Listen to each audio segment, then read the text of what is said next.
Nihahanda na ang pagdadausan para sa Million People March sa Makati City bukas ng hapon. Iba't ibang grupo at ilang malalaking personalidad ang inaasang dadalo rito.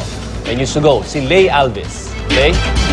China nakalatag na ang mga preparasyon para sa Million People March scrapboard na gaganapin bukas sa may Ninoy Aquino Monument sa panulukan ng Ayala Avenue at Paseo de Rojas sa Makati City.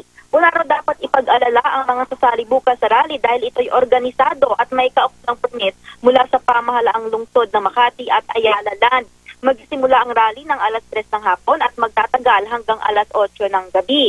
Kabilang daw sa mga speakers bukas ay ang ekonomistang si Winnie Montod, dating National Treasurer Liling Briones at Lily Nakil ng Freedom from Debt Coalition na pawang mga eksperto sa public finance. May mga performers din daw na makikiisa sa programa bukas. Isa-set up ang stage sa isang lane ng Paseo de Rojas, kaya simula alas 10 bukas ng umaga ay isasara na ito. Gagawin daw ang rally bukas sa Ayala Avenue para dalhin ang scrapboard movement sa Central Business District.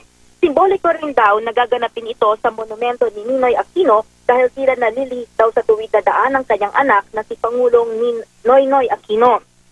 Bukas di lang daw ang PDAF o pork barrel ang kanilang ipananawagang buwagin, kundi pati na ang Disbursement Acceleration Program o DAP.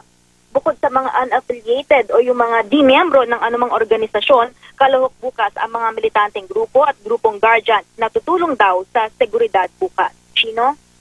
Maraming salamat, Lay Alvis.